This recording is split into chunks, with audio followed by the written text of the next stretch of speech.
कि दिलवा देखाई के दिलवा ले ले कहीं दो गलावा हो कि दिलवा देखाई के दिलवा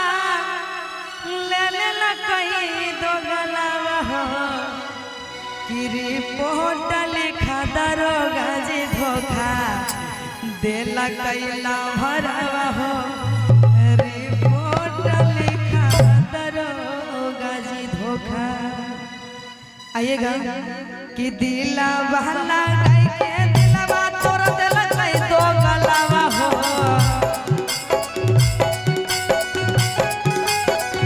दिला बहला गाय के दिलवा तोड़ देला कई दो गलावा हो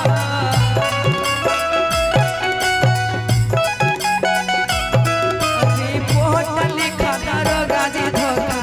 देला कैला भरवा हो रिपोर्ट लिखा दरोगा जी धोखा देला कैला भरवा हो दिला वाला गाय के दिलवा दिला वाला गाय के दिलवा अरे तेरे दिल का मोरे माला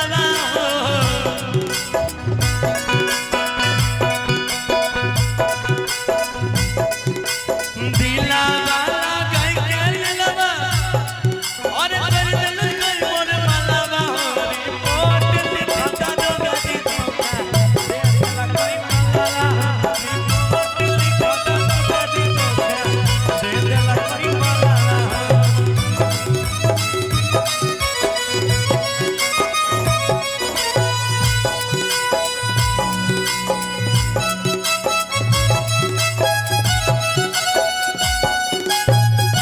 कि हमारा घूरे के मनवा करो है राजा जी हमारा घोर के मनवा दिल के दर्द हो सहलो नहीं जाइए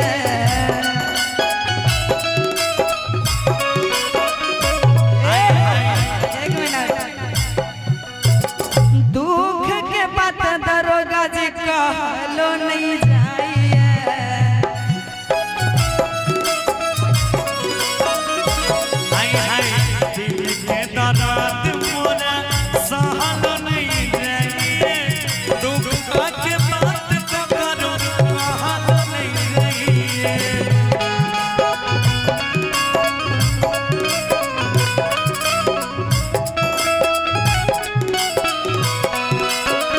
हो दुख के बात दरोगा जी कहलो नहीं जाइए दिल में दर्द दिल कैसा हालो नहीं